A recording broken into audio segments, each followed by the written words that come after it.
I'm Mr. James. And I'm Mr. Ritchie. And we are the educators. And we're actually back together again. In the same room. I know. And yet we are socially distanced. We seem to have this table here. I think this is probably not quite 6 feet. Closer to 4, but we're going to count it. But I have my face barrier right here. He has his, also known as a laptop. Yeah.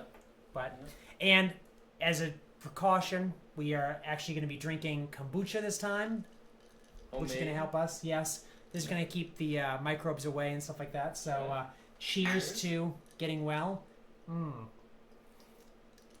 Good stuff. And nice day out. That's right. And we've got this beautiful day. We'd like to shoot this outside, but the lighting doesn't work very well that way. Yeah, I think last time we had the lighting against us, so now the lighting's coming from behind where this camera is that we're looking at. Yeah. Yeah. And because we are still in the middle of a pandemic, even though sometimes it doesn't seem like it, but here we are. Mm-hmm. What I thought was interesting, 13.4 million cases worldwide. Last week was 11.8. So I just looked it up from last week. And then, so here in the U.S., 3.5 million. Last week, at this time, last Wednesday, was 3 million. So 500,000 new cases 1 week. So I went back a little bit further, too, from our week before that. And before that, it had increased 250,000 in a week. Yeah. So the trend is that we're still on the way up. Yeah. And it's currently July 15th, 2020. You know, it's a Wednesday. We normally do this on Thursdays, we always say, but Wednesday seems to be a good day for us now. And Monday is always when I get my news. I always wait for Monday because the weekend is always like the cleanup, like what happened last week. And waiting Monday and then hearing the bad news of what happened over the weekend. And, you know, certain people that have died or, wow. R.I.P. Grant Imahara. You heard Yes. Is the guy from MythBusters? Yes. That's a sad one right there. That man had a lot left to give the world, unfortunately. But and it had nothing to do with COVID-19. No, he didn't know. Brain aneurysm. Yep, brain aneurysm, which is, not really much you can even do about that. It's just like you're lucky to catch it, and if you don't, unfortunately. But sorry to hear about him passing. And was there anyone else note that you had mentioned? Yes, I'm trying to think right now because I try to keep up to date on these certain things through like NPR and news outlets and such, and usually Instagram. Someone's like, oh, did you know that this happened or whatever like that. I do know that I'm still thinking about the Broadway actor that had COVID-19, had holes in his lungs, which seem horrible, and then succumbed to the virus. Very young, like I think he was maybe 40, I think. And now now they're telling us news about what happens if you have the virus, and even if you had mild symptoms, and none of these extra things that now are happening in your body, blood clotting issues, just autoimmune issues. Suddenly now you're allergic to stuff. Or your body's hurting itself and destroying some of your proteins that you need or something like that. And even that, the fact that the antibodies you get from having the virus once doesn't do anything like 2 or 3 weeks later. It's as if it never happened. So a lot of more evidence coming out that the one and done idea, like the chicken pox, isn't really the same thing. But it's gonna be like the flu. You can get the flu every single year. Yeah. You could potentially get it every single year, and every year you get it, there's it's probably going to be worse. Flu, which compounds the issue. Which, if we had gotten this one like SARS, I can't remember specifically, but I don't think SARS had enough time in the wild to branch off into separate things, and would really be doing ourselves a favor if we got to this one first before it had the opportunity to branch off into separate things, where then perhaps even treatments would be different, depending on the type, because like influenza type A, influenza type B, there's a couple of others, and then there's subtypes and all that stuff. So still pretty crazy. Although with these numbers going up around us in our country, at least here in Maine, pretty interesting. So last week I had reported 3,500. I think that was a slight roundup, but I can't remember. And so the number today, 3,578. So in 1 week, Wow. an increase of 78 for the whole state of Maine, which is it's refreshing. Like we're actually doing a pretty good job up here. But you wouldn't notice that if you went to my local hardware store. Yeah. You'd walk in and just say, "Wow, everybody is just living their lives like as if this giant virus isn't out there, coming after us." And so, yeah, I was pretty disappointed. All except for my local grocery store is the place that I can go and expect there to be good, mask wearing, like good cleaning standards, all that The stuff. thing about them being around like fruit and vegetables and such, and not getting their contaminants on that. And I think they kind of want you to be like, hey, you can pick it off the shelf and you can eat it. You're not gonna go home like some of us, like we do, basically wash. Hey, I bought some celery. I'm gonna wash this thing for like 5 minutes to make sure it's completely clean, even though it says ready to eat on the package or on the band that they wrap around a lot of vegetables and stuff like that. Just taking that extra precaution, which I think anyone common sense would be doing anyways. I think it's a pretty good time to be a little bit more strict about cleanliness of the things you put in, you ingest, that you put inside your body. Like, So I should check that. Maybe I shouldn't eat the mussels. I think that's famous last words from a lot of people. The clams or mussels. I heard something about red tide, but whatever. I think I'm going to eat these anyways. If anyone doesn't know what that is, basically things that can happen in the ocean and stuff like that, where not a lot of oxygen and stuff like that, and things die. It's bacteria and stuff, and it's just not.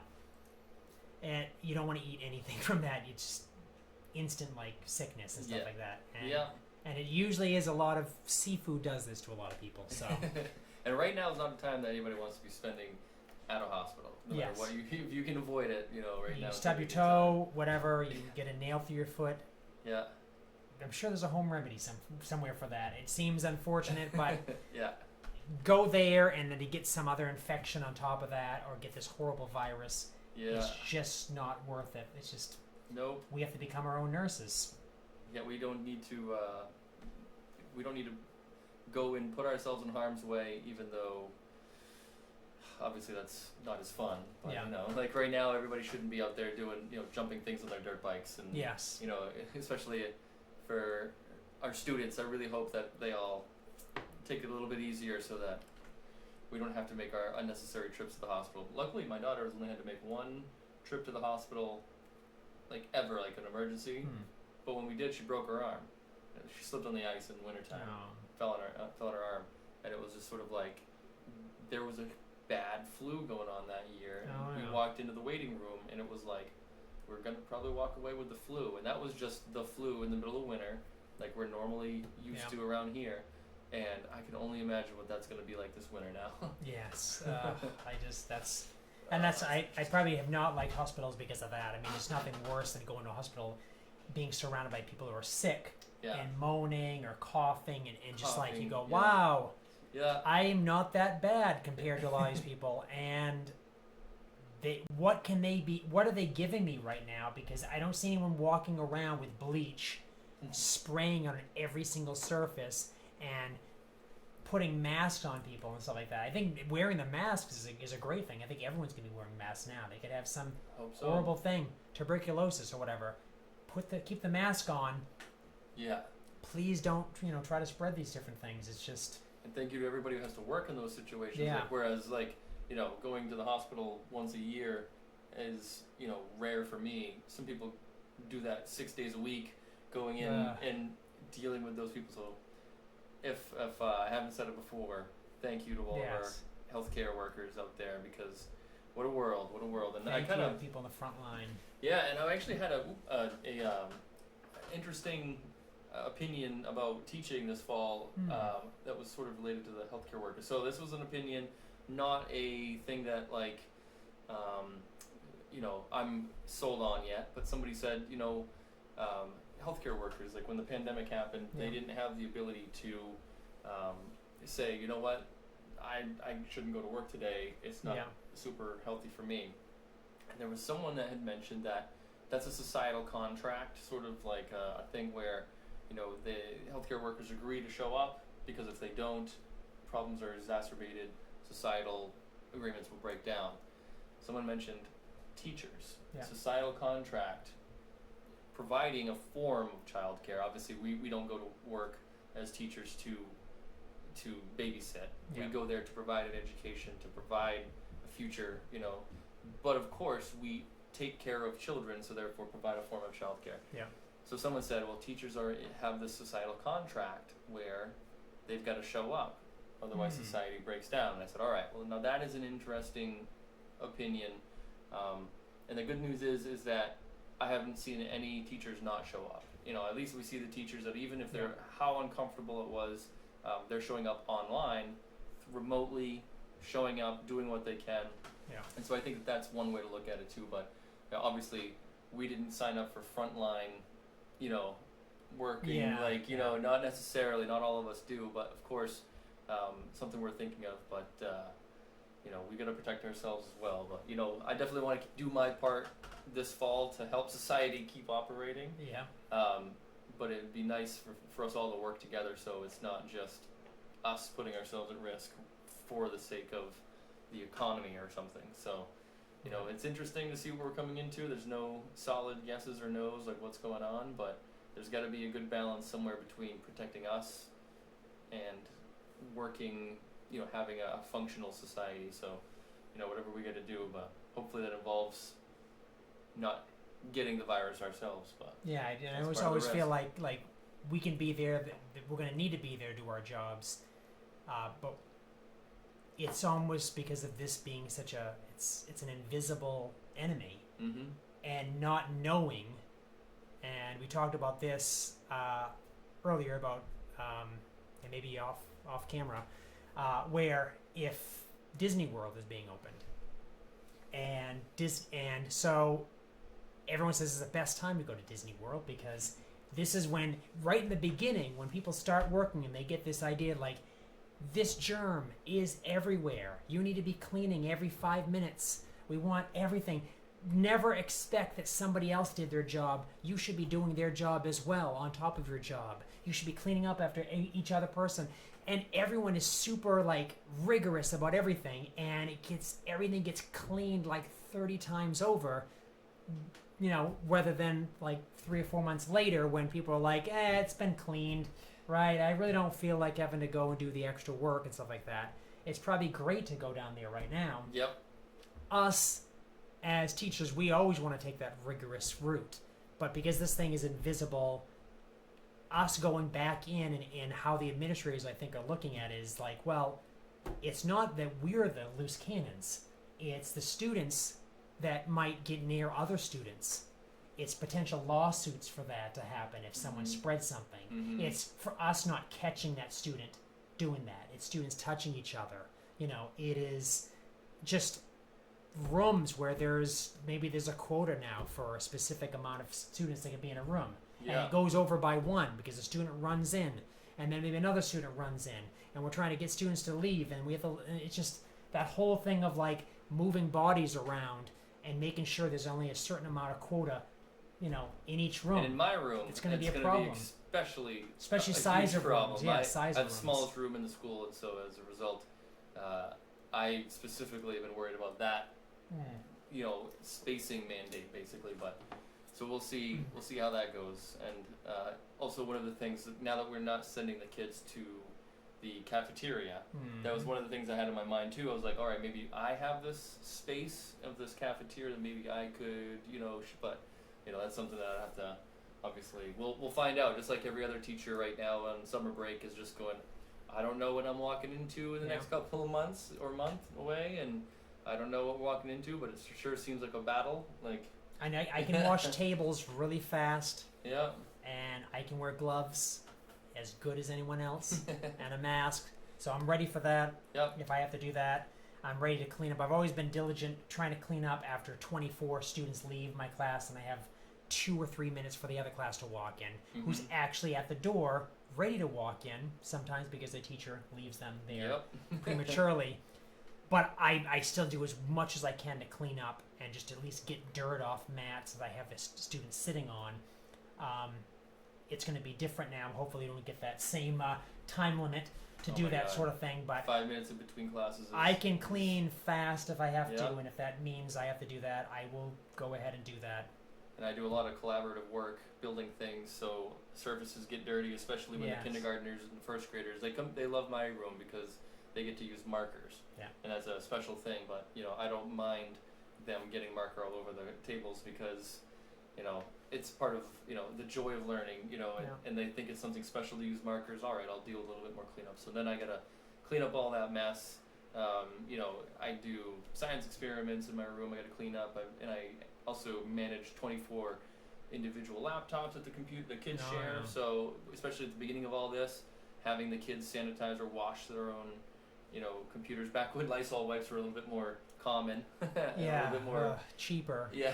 Wow. So I'm sure that'll be another thing that we're dealing with, but so all these unknowns. But I mean, I know one thing that is probably guaranteed, that if there's live instruction, teachers are going to be wearing masks. Yes. And so we were going to talk about options for masks, and I thought that would be a pretty interesting thing to talk about because healthcare workers, they go in and wear masks all day, every day. That's what they do. Yep. So you know what? I'm ready to do it. And if the science shows that will help or reduce the chance of spread any considerable amount, I'll do it. Absolutely. I'm considering even having the face shield. If they make one that's a little bit less like a welding mask, that I can wear, maybe it won't get in my way if I'm trying to move my arm to like grab to something and stuff. That would be great. I mean, I don't mind if it gets in my way. If I have to wear the basic outfit of a Fallout suit from like that video game, hey, I'll do that. I just don't think they'll be able to see all my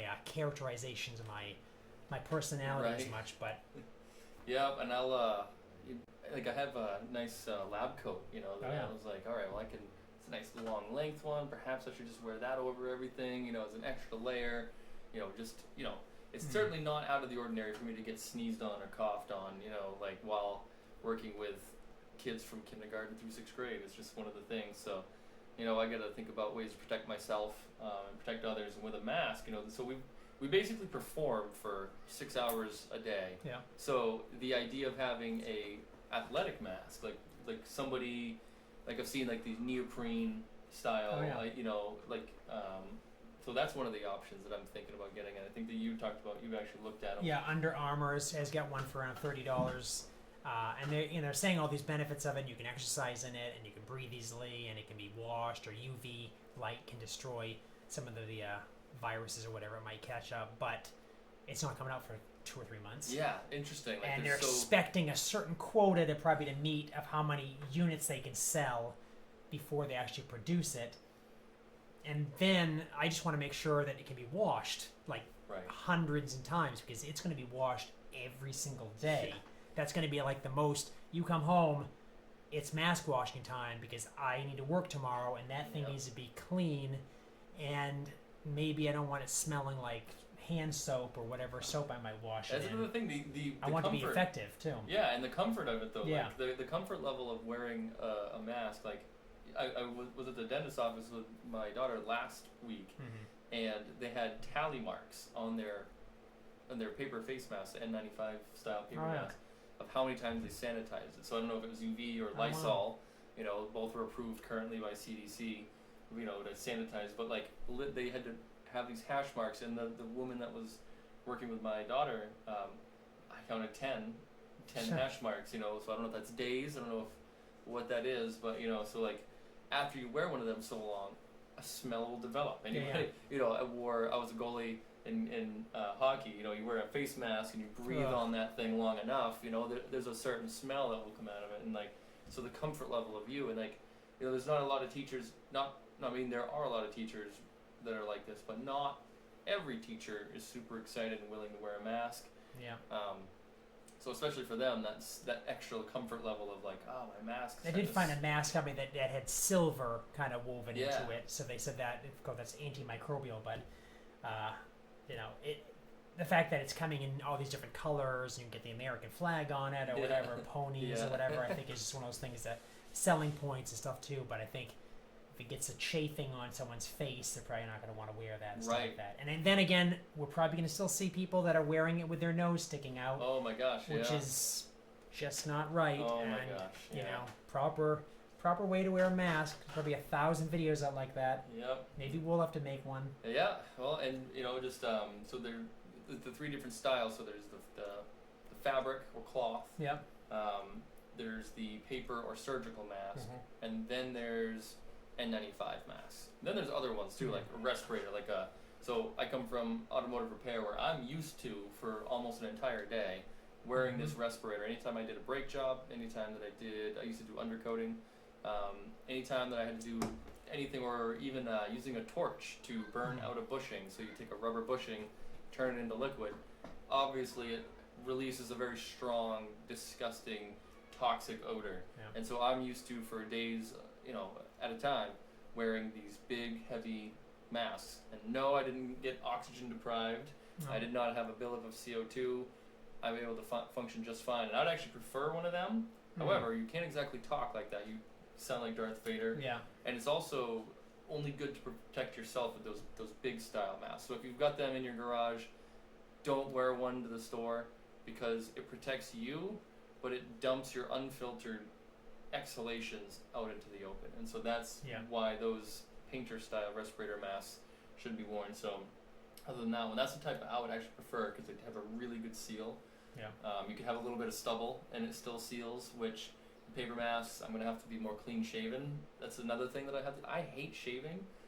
And I have I get used to it. I just don't. Can you get so sweaty after a while? That I have an accidental like, beard that develops every week, and I'm gonna have to get that taken care of. But so then there's the N95. So the N95 is the only one that's really gonna be one that protects you, the wearer, at a good amount, plus the other people. And so those are the ones that are hard to find right now, because everyone wants one. Yeah. Got a couple of them left over just from dust masks that I bought as in preparation for sanding and painting things. So got a couple of them, but they're not going to be the most comfortable. They're the elastic band still, I heard style. they're one-time use. All these things are one-time use. If you get some virus on this, throw that thing out. But now the CDC allows you to hose them down with Lysol or UV them, because that's the approved method. That was obviously changed from years and years of no one-time use only. Just to deal with the situation we've had. You can get Lysol, that'd be great. Yeah, right. Yep. Yeah. So it's stuff that we have to do to take care of our health and be healthy about it. Personally, I think the silver woven athletic one would be something I'd be wearing. I'm not someone who goes to the gym, especially public gyms at all, and I've got a whole other YouTube channel about my workouts and stuff like that. We're going to get to that today, actually, a little bit about health and wellness. But yeah, I definitely would want a mask. The amount of moving around I would have to do in my classroom, as I did before, which might change, was still around 15,000 steps a day. And that's just basically pacing back and forth, writing on the board, handing out instruments, just moving around when I talk and stuff like that, and being very expressive when I tell stories. I need to have a mask on that I can breathe properly with that, but also something that would just fit more in a stealth sort of way, I think, because if I'm going to do anything with any of the younger grades, I'm going to be on the floor. If I have to jump up and down and prove to them that somebody can do this many jumping jacks to this song in like a minute, which I did when I did the Nutcracker, basically, in my class, and I said, "Hey, comes the fast part," and they would see me jump, and they got so excited, and I did that with a costume on that was pretty heavy, but yep. I said, this is how we do the dance, and I want to be able to take it to that level. I don't want something to stop me. I am very afraid that everything we've done in the past is going to be wiped away, because we cannot replicate it in a safe, hygienic way. Everything that we know, like the way we've done before. Everything one of the things that is asked. So like if a kid has an emotional outburst, did you try proximity? Like if you fill out this thing, what are the methods that you use to try to help their behavior? Proximity was one that I used constantly. All that I would have to do is get closer to a student, and that alone would give them sort of, if they're a student that has some situational awareness, and most do, then they go, oh, I hope he's standing next to me. I gotta sharpen up a little bit, maybe just lay off talking to my neighbor. I can't like just suddenly get closer to a student all of a sudden, you know, and like you're gonna get some students that'll probably be smart alecky about it, and be like, hey, 6 feet, you know. Yeah. I can just picture that happening in my sixth grade. A student could even like totally hijack a class by getting close to another student. Oh, yeah. And then pretending they have a cough or something and playing it up, and then you have to act like this is a crisis negotiating. Like, it's going to be horrible. These are going to be some situations that we know are coming our way, and that we're going to have to deal with it. It's just interesting, like, because anyone that's worked at a school, anyone watching this and working in a school, you know that every day is just unpredictable. You don't know what you're walking into. Every day is, that's what you brought into the fact that and that's the it best is about part some of it. subject you think you want to teach, but it really is about just moving people and social and emotional, just management. That's basically what it is. It absolutely is. But that's one of the big things. So we're going to take a little break to get a little word from our sponsor, which I believe this week is Anchor, as it is most weeks. So we will be right back.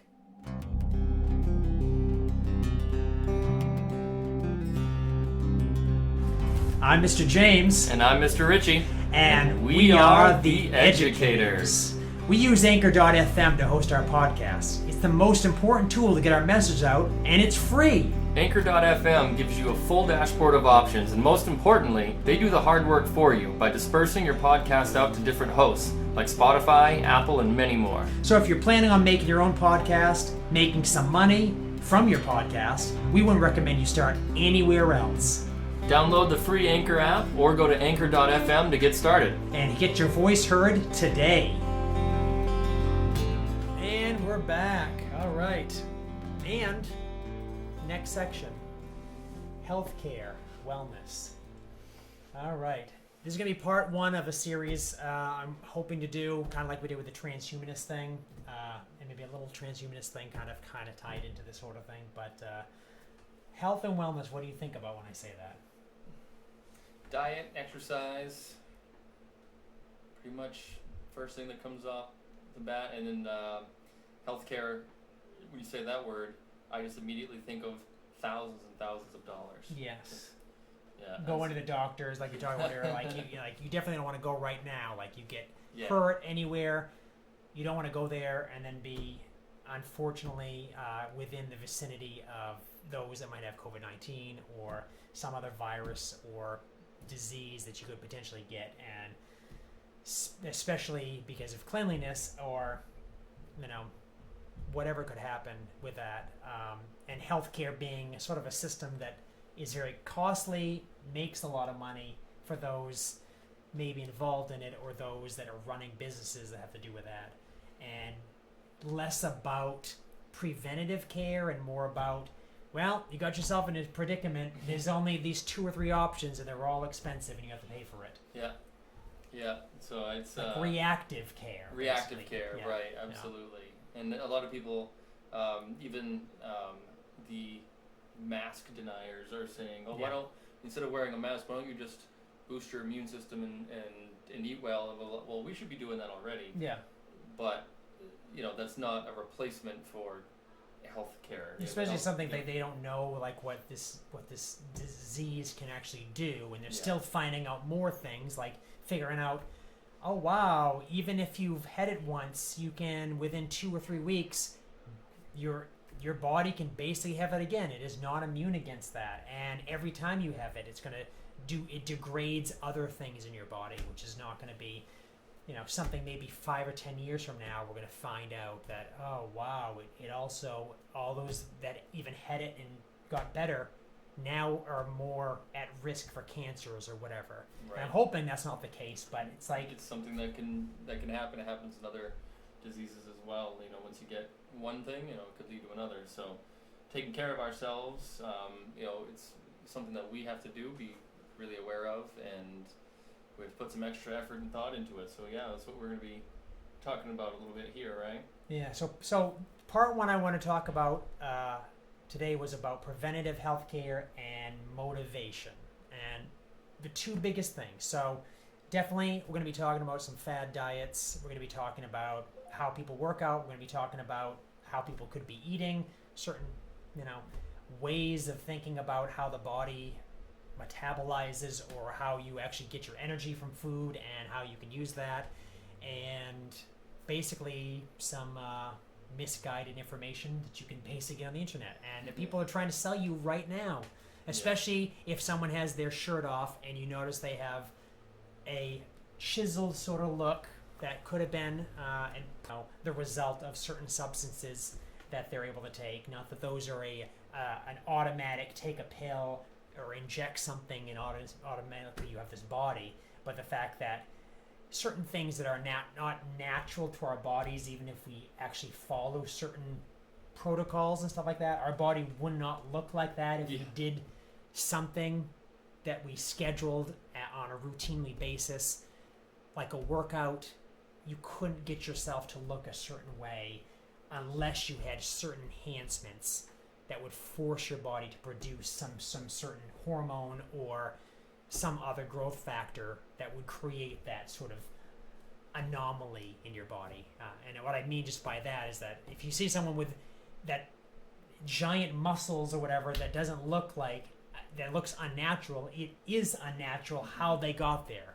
There's no exercise they could have done, because one of the big things I have to bring up to even start this whole thing is that our bodies are in this homeostasis. So your body wants to stay certain temperature. Yep. To kind of keep you alive. It wants to say, you have certain fluids in your body. Everything is controlled for. Your brain's controlling all these things. Heartbeat, your blood pressure, all these, the way your vessels open up and close, your breath, how you convert oxygen into what you need in your body. All of these processes are kept in homeostasis because you might not understand how that works, and generally the majority of humans do not. And even if you do know that, it's hard to keep track of every process that's going on. Anything you do disrupts that homeostasis a little bit. And the more disruption, the more you have an equal and opposite reaction. Yep. And some of those reactions, like if you take a pill or something that has a side effect, some of those can be undesirable, and some things can be desirable. Hey, I want to have bigger muscles. Wow, one of the side effects of injecting this certain thing, and that's one way that people would take these drugs, is to have muscle tissue sort of like grow and keep growing, and have my body grow even when I don't exercise it. So we're not going to get all into that today, but I just want to kind of bring that up, that your body is in homeostasis. Or anything we talk about, anything you do to your body, it's disrupting some sort of homeostasis. No matter what you do, anytime you eat, it's disrupting it a little bit. And so this is why people have crazy reactions to things. It's like people that, one of the fad things that I've seen recently was like alkalizing your body. Yeah. But that's what your organs do. Yes, like, they automatically do that. You can't do that and yourself. So that's part of homeostasis, is that your body regulates the pH, acid or base level of your blood and your organs in general. So it's not something that you do consciously. It's like you have to have I can't even remember how many pounds of pressure, but there's like a certain a pressure that has to exist in your brain for you to remain conscious. And if you lose that pressure, that's what it feels like when you faint or something like that. Well, I don't know what that pressure is, but my body knows somewhere, because it's regulating it currently. And so yeah, that makes sense then. Like a detox, when people say detox. Yeah. I'm going to detox myself with a tea diet, or I'm going to drink juice. Yeah. You cannot detox. You have a liver, kidneys, they're detoxing all the time. Yeah. And the fact that they have to detox all the time, because all these parts of your body are creating waste products. It's not just you going to the bathroom, number one or number two, that gets rid of waste. Your body's constantly getting rid of waste. If you sweat, you're getting rid of waste. When you exhale, you're getting rid of waste. It's not just carbon dioxide, but there are other things. Anything that naturally dissolves and turns into a gas comes back out of your blood through your lungs. That's the barrier, puts it out into the atmosphere. And that's why breathalyzers work, is because as your body is taking a mild poison and is distributing it throughout your body and breaking it down. What am I trying to say? Metabolizing it, exactly. So the process, one of the things that it releases is this gas that comes out. There's nowhere else for it to come. It comes out the lungs, and that's how it works. So I mean, yeah, that's a good way to put it. Is that the body's in homeostasis, and basically anything you do to disrupt that, it causes a reaction, and you've got to have your body in the right place in order to react the appropriate way. And some people like the reactions, or they don't like the reactions. I don't personally. I'm not a drinker or anything like that, and I people that have been drunk. You know, when you say the word drunk, that is your body's reaction to that, and that is an adverse reaction. And some people like that feeling, so they like the feeling of their body trying to return themselves to homeostasis by and getting themselves in that state, because it's trying to disperse this poison so that it can basically break it down, metabolize it, and that's a thing that people go for. And another thing is like poison ivy. It's poison ivy doesn't cause you to itch. It's your body's reaction. It's suddenly histamines.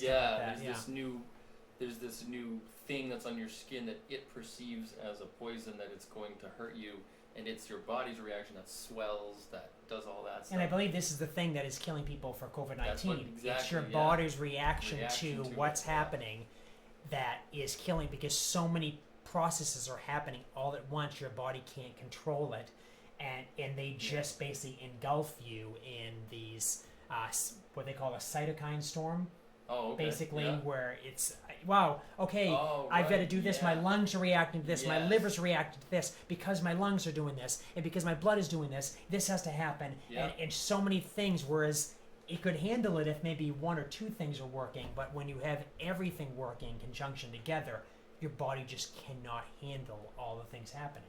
Yeah. Which is why you don't hear a lot of those people with these giant, like obscenely large muscles, you know, very vascular, which means you can see the veins popping out everywhere. You don't see a lot of them, you know, in their 70s, 80s, living a long time, because basically keeping that body to look like that takes quite a lot of work, and we're not talking about workouts.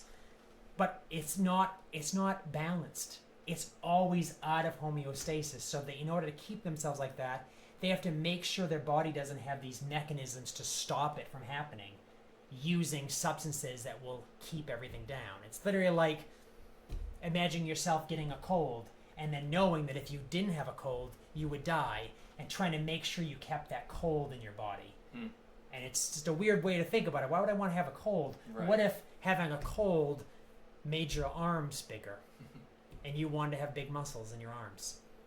And so I have to keep having a cold. What are you doing walking outside? It's cold out with your shirt off and putting snow on you. Well, I think this is how I get a cold, keep a cold going. I'm going to, you know, not that that would actually work like that, but that whole idea of like keeping yourself not in balance and keeping yourself unbalanced. And then you think about that, is that healthy? Right. It definitely is not. And there's definitely something, like there's no free lunch in nature. It's going to eventually come back to hurt you in the long run. And anything you do on one end is going to come back on the other end and just kind of even it out. And that's how nature works. And isn't that the law of thermodynamics anyways with physics? That, Well, so making healthy choices and taking care of yourself should be something that everybody just does automatically. And in this topic too, I'll admit that I'm not as knowledgeable as Mr. James is. However, I've managed over my life to at least maintain an awareness of my health, of what I put into my body. I'm very, very picky about like medications. I haven't really, even if I get a headache, I try to avoid medication entirely if I can avoid it. I try really hard to be really conscious about the levels of things that I put in, because it's the dose makes the poison, So like some people I know, they can't sleep if they don't have like my own mom would put a Sudafed and a Tylenol, and like drink that every time, and I'm like, oh, it's like hundreds of milligrams, a week, thousands of milligrams a week of this drug, synthetic drug that is made somewhere, and we don't, necessarily know everything about it, how you're going to react to it, and so I've done what I can, but yeah, I'm interested to hear about this. So today we're talking about the motivation behind it. Now that's something that a lot of people that dig deep for motivation to actually Yeah. care about what they eat and their body. Which some of us, we have the natural gene that we want to do that, and me, I tend to gravitate towards I really wish that everything was just easy. Yeah. I could just like be physically fit and healthy without having to think about where I'm eating, how much I'm eating, who's cooking it, stuff like that. So I'm interested to hear about that. Yeah. So that's one of the other big things we're going to get into. So today, preventative health care, and when I say health care, I don't want to put that as people think health care means doctor, things like that. Disclaimer: we're not doctors. We're teachers. And when we teach in public schools, and we're not nurses, we're not anything. So we have, if you want advice specifically on something like that, of course, go and maybe research this stuff. I mean, always research yourself as well, but you can look into a lot of professionals talking about this sort of thing. Do keep in mind, though, professionals only know so much about certain things, and the internet is huge. About there's a lot of things out there you can look up, and there's a lot of contradictions and everything as new data comes out, and what is this and what is this now? What does it mean? Healthy Do I have skeptical this? balance. Yeah. So that's the whole thing, is trying to convince someone that you have something, some sort of disease or something, and that you read about, and they don't even know what that is, because maybe a year prior it was called something else, and now it's called some symptom, something that basically, when they have nothing else to tell you what it is, this is the thing. Like in terms of like irritable bowel syndrome, that's a good example. If you have irritable bowel syndrome, you could have diarrhea all the time. You could be constipated, and that's basically after they rule out all these other things. They go, well, it could be IBS, but that's basically us saying we don't know what else it could be. That's the limit of the knowledge of what we have, and so that's the I feel like. But fibromyalgia is another one that's a kind of a catch-all, like when some people are diagnosed. But again, we're learning more about these things every day. So I mean, like, yes, trust the professionals with a grain of salt, because second opinions exist for a good reason. Like professionals are people; they get things wrong. They could have been led astray. They might follow a certain type of thinking that later on gets disproven. So that's where personal research, balancing, the professionals versus. If they see you for 15 minutes, right? They Right. like, well, you have 15 minutes to see you. Yeah. It's still going to cost you $500, but it's 15 minutes, and honestly, they might be thinking about the previous person who they basically had to make a very big call on. Yeah. And that's the thing. It's really hard as humans to wipe away one thing, not be thinking about something drastic you had just had to do all day long, and just change the slate, clean slate, new person. All right, how you go? Let me hear your symptoms. But those are knowledgeable. Like, I know you fix cars and stuff like that. If you heard a sound, someone mentioned a sound coming from some part, you could be like, well, this is where this is located. It's probably that, and that's why you go to those professionals. That's great. Today we're talking about preventative healthcare, so let me just first get into that. I think preventative healthcare is basically taking care of yourself, and it's kind of like how you live. So if you live in a way where you're trying to be safe all the time, you're not going to take too many, you're not going to say, hey, look, there's a cliff, and I bet I could just make it into the water. Probably not a really good idea for certain things. Just being in general safe, and knowing that, think of yourself on a bad day. So I was thinking of, like, when you have no energy, maybe you don't feel all so well, and then put that person into every situation you go into. Say, okay, I'm about to get on a skateboard down a very steep hill. I used a skateboard like 10 years ago, 15 years ago. I think I still got it in me. Think about yourself in your worst state doing that. Now, what are the results that you think are going to happen? That might not be so you might not do it. Then that's just kind of a thing. You're preventing yourself from actually getting into trouble. Yeah, and so like you can apply that towards like diet as well, right? Yeah. So making choices that are healthy for you. Now, a lot of people understand that eating whole foods, basically foods that aren't processed and stuff like that, best for you. You can definitely go to a supermarket and you'll see the foods that are generally around the perimeter, those that need refrigeration or to be sprayed with water, like the fruits and vegetables, and a lot of your refrigerated items. A lot of them, but not all of them, are generally whole foods, and a whole food diet is always going to be preferable to anything else that's processed, like anything that's in a can. A lot of things that are in cans, a lot of things that your frozen meals you put in, or things that come into different forms. Like there's definitely not chicken nuggets running around outside. These are chickens that have to be, going through stuff and whatever to turn them into a product that is breaded and then fried and preserved. Yes, that's the hard part. So like preserved. You could easily make some chicken nuggets that was just chicken, breading, fried or air fried, whatever you'd like to do.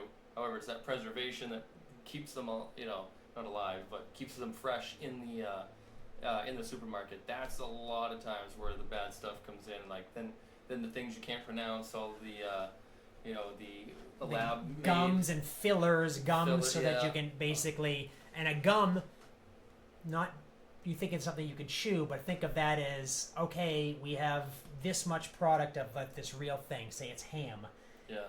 We need to make this into a form though where we can slice it off into deli slices. So we'll mix a gum and like a stabilizer so we can make this, more or less, this is a bad way of putting it, but I'll put it that way, gelatinous blob. Yeah. And then we'll be able to, and it will solidify, and you'll be able to cut perfect pink ham slices because it's got that stabilizer in it. Because obviously they're not, the pig that comes out of that, you don't cut that into a perfect cylindrical blob. Well, even the chicken nugget thing too. I mean, usually the chicken nugget is held together. I mean, it's usually shredded chicken that's formed together. Yeah, your pressure will make and it's got to hold something to hold it together. There. Yeah, so that's where these fillers, these extra products come in. That's when they're not a whole food anymore. Yeah, so that's the stuff that makes them convenient. So when you're thinking of and so whenever things are made convenient, that's when you get the extra fillers and the byproducts and stuff like that, and it's usually not quite as healthy as it could have been before. So I think it comes from wartime too. Right. Wartime, it's like you're going to be someplace far away. We don't even know about it. Yeah. And you could be eating this meal that we're making right now, 5 months down the line, underground, escaping mortar rounds. So we're going to make something that can last for a long time. Yeah. And they did that for the military, and then it just People became loved it. like, hey, this is great. Yeah. Bring this back. You know what? We don't have time to cook every single night. It's the 40s and 50s. Let's just have this, this canned ham and stuff like that. It's so convenient. It's so easy. Mm-hmm. And these companies wow, okay, we can make that. We found a cheap way to make it for the military, so we can keep making it for the public. And you see these ads for these canned goods and these... and that's where all these preservatives came about, is that this happened. Because, honestly, a lot of people living on farms a long time ago, and 30s, 20s, 30s, even before that, 1920s, 30s, growing food and going through the process of cooking and this and that. And preserving, in more traditional means, with drying, canning, jam making, stuff like that. Yeah, and so going from that into this suddenly processed world, which there's been plenty of songs and poems and books written about how synthetic our own food and things are getting, and it's just sort of step one is having awareness. Yeah. So in whatever thing you're trying to learn about, trying to do, having an awareness, thinking about what it is that you're putting into your body. So consider it. Don't just say, give me convenience or give me death. Let's think about what it is that it is going inside. And so sometimes I get busted. I have a convenience issue where I've got a kid, I need to get her fed, and so we definitely, at least in my family, we do get fast food every once in a while, but we go, all right, we're not going to get probably the most sugary, the most craziest thing that they have on the menu. We're not going to stop at Taco Bell or something and get the Dorito infused flaming taco. Right. Yeah. We might get chicken nuggets, a chicken sandwich or a hamburger, but minor adjustments. And then beyond that is what we're talking about, though, is really getting into really good whole foods, right? And Yeah. really good, like, taking care of our bodies, like exercise. So I mean, you got diet, but then you've got exercise, and that's the part where I think routines and habits would probably come in best, because I'm terrible at exercising. I get natural exercise just through Living and going through the life, things that I do. I'm not a very sedimentary person. I'm usually out and about, and so that's usually where I get my exercise. Although I could stand to get some more cardio. Yeah, and it's motivated for.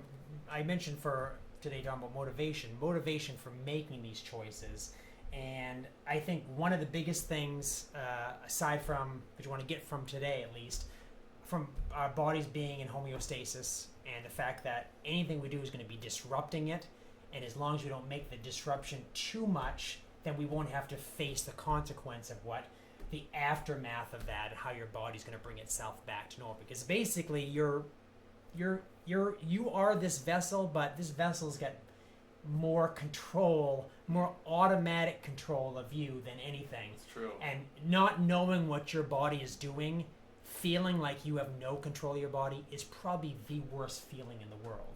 Yep. It's worse than having someone do something to you. Maybe someone's hurting you, or something's happening outside of your body.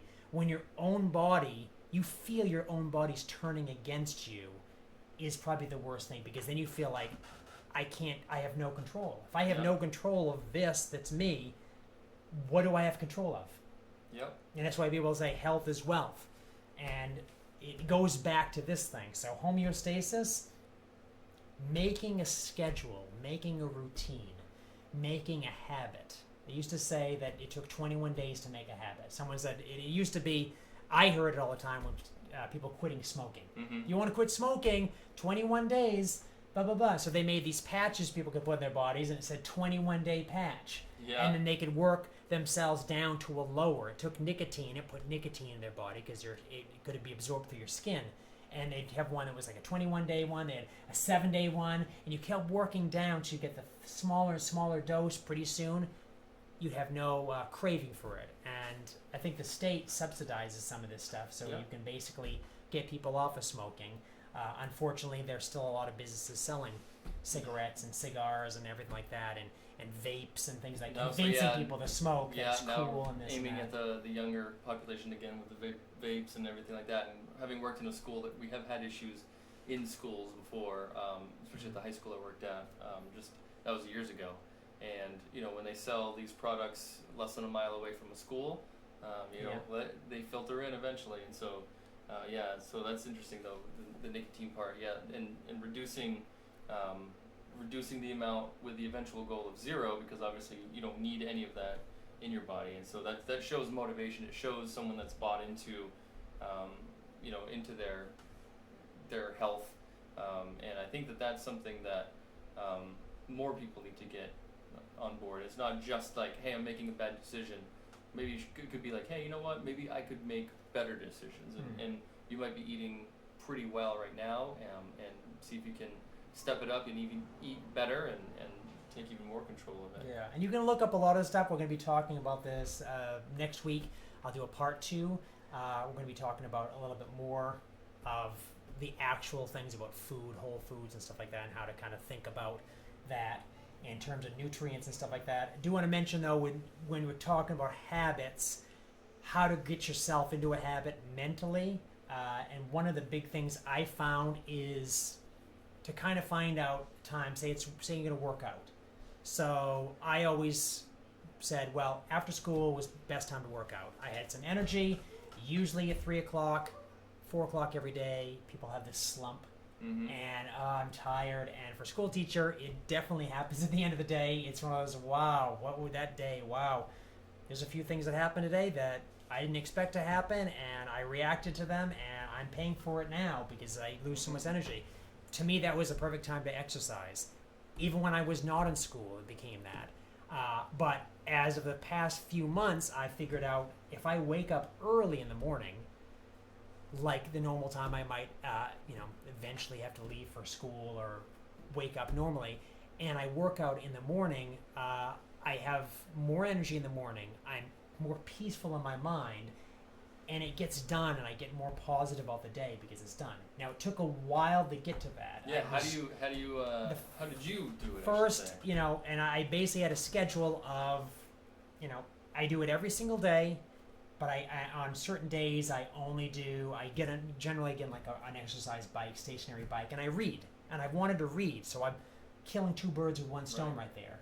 So I'm reading on an exercise bike, and then I get into doing other things. Some days it's just the exercise bike, and it's just the fact that I'm continuing with that schedule every single day that keeps me so I can do that. Yep. It also gives me positive that, hey, I worked out, I feel good today. I'm glad I did that. I've been noticing some other benefits to doing that. I definitely feel better in my body, and it feels like my body's getting a little bit tighter because of doing that. And even if you notice anybody with a decent look to their body, it's definitely a habit they've created to get to that level. Some of those have gone overboard, and it's a habit where it's like 2 or 3 hours every single day, and their whole life consists of keeping that body, which might be under stress because it's not in homeostasis, because your body can only be a certain size. You can push it to certain levels, but you are pushing against the homeostasis. It's not like you can go in and rewrite your genetic clock. You cannot physically change your genetics like that. You have a DNA, you have all this stuff that you cannot change, so you're actually pushing it out of that. And I feel like a lot of times when I've exercised in the past, it was for me aiming towards a body style that wouldn't have been homeostasis for me. It would have been something completely uncomfortable for my body to try to sustain, and therefore I had terrible luck, and I ate these really expensive and ridiculous powder supplements that were promised to like give me 2,000 calories in one sitting, and then plus also creatine stuff that you'd eat, and it says to pump up your all of these extra things, supplements, and in the end it wasn't worth it, and I think that I would just throw in that a healthy balance is important for everything that you do, especially when considering something like this. You don't have to make it your life. Your life doesn't have to revolve around it. Although some people, especially on Instagram, may have. And we're not going against those that have made a life. A lot of people are making a life off of that, and their body is their image.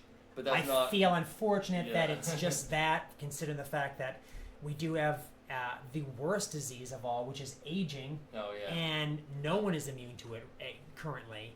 And unfortunately, that's going to always end up winning and taking that body. So putting so much effort into something to have it taken away from you later, and you have nothing to show for it after the fact. I mean, even Arnold Schwarzenegger, which was this huge bodybuilder, won all these championships and such back in the heyday, completely changed his diet now and is basically, I think, going against a lot of this stuff that he's done and being like, I made some bad decisions and stuff like that, and this wasn't something that was sustainable. And I like that when you mentioned the word sustain. Sustain. Keeping up, whatever you weigh right now currently, and adding maybe 100, that'd be nearly impossible. Let's say 30 pounds of muscle on top of that frame, and maybe eating 2 or 3 times the amount you eat right now, maybe 4 times that, maybe eating 7 to 9 meals a day every 2 hours, 2.5 hours, maintaining that, not just financially, but mentally having to go through a regiment of eating and feeding this body that you want the image for. So it doesn't feel like you're getting a lot for what you're putting in. Right. And that's kind of this whole thing of like motivation. Your motivation is, what is my payoff for all of this stuff? If you create a habit of doing something, you're probably not going to end up breaking it, and then you won't have to focus so much on that. I'm not focused on getting this huge body and muscle and this and that. I work out because it helps my digestion, helps me feel better, and waking up, I love to read, and so I found a way to include this in. So and your that's schedule. So you had set up a schedule where you try to do it at the same time every day, and so that's something that I've been following as well. Is that if you truly want to make a difference, if you want to learn something, if you want to do something, if you want to squeeze all the things you want to in a day in, put it on a schedule. Yeah. If you put it on a list is just a wish list. Put it on your schedule, and now it's part of your life, your cycle. And I just use like Google, either Google Calendar or on my iPhone, of course, it's Apple Calendar or whatever. But so like everything's there. It's digital. I really love having paper and pen lists. Yeah. However, I always need a pen and it's not around, or where did I put that paper? My phone is already on me and it's already there. So maybe that's something, for if you are thinking about taking control of your own, healthcare, taking care of your own diet. Throw your schedule, or throw your workout on your schedule. Throw what you're gonna eat on your schedule, maybe. Like there's many apps, and we're gonna be talking about this and adding more things to show notes and stuff like that about apps you can go for this. One of the things that you had mentioned was that looking forward to your meal. Yes. Is actually something that I just remembered from our last year working together. But like, I never really looked forward to lunch. Yeah. Actually, I'm not excited about it, but you are, and like that gives you this moment in time that you have something positive, and when you're eating, you know that you're doing something good for yourself. And I think that was actually really good. Yeah. Well, just like in school, like we talked about, like you might have, the next few classes are going to be difficult for me. I'm going to be putting a lot of effort in. I don't feel like I'm going to have any motivation. Like, what's my motivation to really put all this effort in? And you go, oh, wait a minute, I have a chance to have a snack at this specific time. And I prepared something that I know is going to be good for me, but also I really like the taste of. And I'm going to work towards that snack. And it's that mindset, And having that throughout the day, setting those up throughout the day for yourself is going to be a great way to create habit, as well as push yourself throughout the day. You might even realize your entire year has gone by and you basically set these up as sort of this dangling carrot in front of your face. Like, imagine somebody dangling a carrot in front of a rabbit's face, but every time they get closer to the carrot, it moves forward, so they have to keep going after it. And they're getting all this exercise without realizing it, but they've been chasing this thing. A model of what do you call it? Not behavior, but model of enticement, or it is behaviorism, and and that's really important. So make the change that you want to make part of your schedule, part of your life. To get some positive out of it, because I know while working out, it was the negative part of my day. Oh my God, I gotta go work out. I gotta, and that does not create successful habits for anything. I think you do it, and I'll talk more about my schedule and how I go about things, stuff like that, next week, and we'll get into that. So next week, hopefully, we're going to be talking about whole foods and macronutrients, which basically is how a lot of people see food. Basically, when they're talking about whole foods, or just in general what they want to get for, you might have heard the word fats, carbohydrates, protein, fiber. Talk a little bit about that. For those that don't know about that, obviously Google, you can look this stuff up, but I want kind of how educators can think about that in terms of, keeping our energy up, especially for the school year coming up. We're going to have to be able to go with the punches and adapt on the fly, so we have to have the energy. And then next week we'll go over more about how this kind of relates to what we talked about earlier about transhumanism, which to me was living as long as you possibly can until science has a way for you to live almost indefinitely. Recurring theme on our and honestly, it's keeping a routine, because let's imagine you run on batteries or something. I have to recharge myself, or else I don't live any longer. I have to do it at this time. Keeping a schedule, keeping yourself up with these schedules, it's really going to help you, especially since your body does fluctuate throughout the day, how you feel, whether you got enough sleep or not. And some things we just don't have control of. You can be woken up in the middle of the night. You can lose an hour or so of sleep. That can affect you. You might not know your rhythm and how your body basically reacts. You might think, why am I tired? I need something to keep me up. And then your body's trying to tell you something, and you're trying to push it into something so it doesn't want to go. And this is something, it's a good thing to be thinking of this, because this amazing machine that you're living in is going to tell you everything about it. You just need to know the language that it's talking, basically, and not rely on somebody else to tell you what that is, because they are not you. Right. Except for your doctor and your medical professional, of course. Other than that, that is the only person that. Yeah. When we hope they know you, but they might, But in the 15 minutes you get once a year for free, like on your plan, it's hard to. It's hard to get somebody who's that amazing that they can give you a year plan of living in that amount of time. Keep up with fresh vegetables and fruits. Yes, not how much quantity, not how much you should put in each meal and stuff like that, and how balanced the fiber and what about the gas? What about this?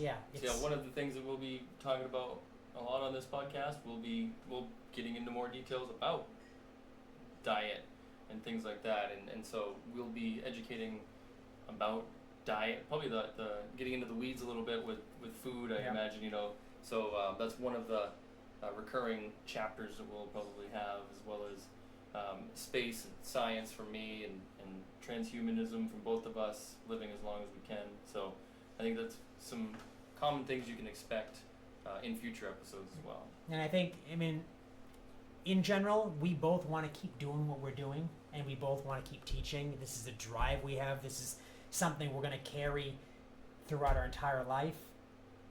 Hopefully a life that lasts infinitely. I know we keep mentioning that as it's science fiction right now, but it would be great if it wasn't.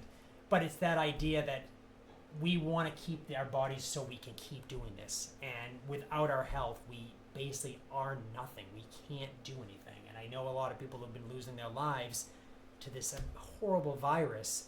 And I feel bad for all those aspirations and all that those brains, those minds wasted because of this thing going around, and those that might even taken of all the precautions and it still happened to them. Yep. And we want to make sure we can do whatever we can against this invisible threat, but also, it's the general common sense of how to live. And even if this threat wasn't around that, we still have aging as a disease, and we have things happening to our body that will continuously surprise us. Mm-hmm. So how do we do now? How do we react to this?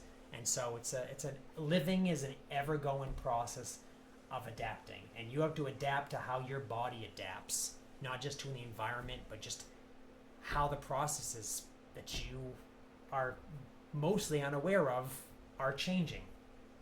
Yep. So, absolutely. Well, please subscribe to podcast, YouTube channel. Please, if you want to see more of us, hear more of us. If you have suggestions about things that you want us to cover, you want to debate us, you want to say that, no, I sell this product from my home that's totally not a pyramid scheme, and it totally will solve all of your issues. We have a few people that we know that do that as well. So if you want to talk about how awesome that is, I'd love to hear it. I'm open to new information, but we also come with our science backgrounds, our science knowledge, so we will have some things to say about that too. But we'll be happy to talk about real diet things versus these. I'm just noticing all these shake places opening up now that Yeah. that don't change your diet, but buy this new drink and your gut will be great. And I don't know. So we'll definitely talk about that. We got a lot to talk about. We're not gonna create any fights that don't need to be had. But the march for science, truth, and truth being this thing that what do we know to be true already and stuff like that. We're always going to be pushing for that, and that's our fight. And we want to be told that we're wrong in certain things. We want to look into that. Yep. It's hard to have an hour-long show with saying stuff that's all right, especially when you can only research so much, and a lot of things play into this, how we live already. So, but yep. We will see you again. I'm Mr. James. And I'm Mr. Ritchie. And we are the educators. Be safe.